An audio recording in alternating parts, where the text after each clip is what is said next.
செய்தியை பார்த்து கொண்டிருக்கிறோம். மேட்டூர் காவிரி ஆற்றில் தவறி விழுந்தவர் தற்போது சடலமாக மீட்கப்பட்டிருக்கிறார். காவிரி ஆற்றில் தவறி விழுந்த பெண்மணி தற்போது சடலமாக மீட்கப்பட்டிருக்கிறார். கூடுதல் விவரங்களோடு செய்தியாளர் ராஜா இணைப்பில் இருக்கிறார்.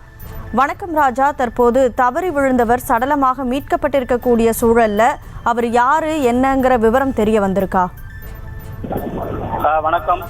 மேட்டூர் அணை காவிரி ஆற்றில் நேற்று இரவு சேலம் கேம்ப் பகுதியை சேர்ந்த கவிதா வயது 46 என்பவர் தண்ணீரை பார்க்க சென்ற போது காவிரி ஆற்றில் தவறி விழுந்துள்ளார். இது குறித்து காவல்துறை, தீயணைப்புத்துறை காவிரி ஆற்றில் தீவிரமாக தேடி வந்த நிலையில் இன்று காலை கரை ஒதுங்கியுள்ளது. மேலும் மேட்டூர் அணையிலிருந்து உடனடியாக நேற்று 1,70,000 நடவடிக்கை திறக்கப்பட்டது. இதனால் சேலம் ஏராளமான பொதுமக்கள் காவிரி ஆற்றில் சுற்றி பார்க்கறதுக்கு வந்திருந்தது. அப்போது சேலம் கேம்ப் பகுதியை சேர்ந்த சாஸ்திரி நகர் பகுதியில் வசிக்கும் கவிதா என்பவர் வீட்டில் அருகில் உள்ள காவிரி ஆற்றில் பார்க்க சென்றுள்ளார். அப்போது எதிர்பாராத விதமாக கால் தவறி காவிரி ஆற்றிலிருந்து விழுந்ததாக கூறப்படுகிறது.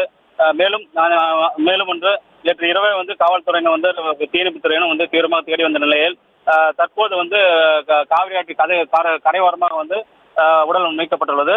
மேலும் தீயணைப்புத்தினர் மற்றும் காவல்துறையினர் உடலை மீட்டு மேட்டூர் அரசு மருத்துவமனைக்கு அனுப்பி வைத்துள்ளனர். தகவல்களுக்கு நன்றி ராஜா. செய்திகளை உடனுக்குடனும் துல்லியமாகவும் தெரிந்து கொள்ள சப்ஸ்கிரைப் பண்ணுங்க.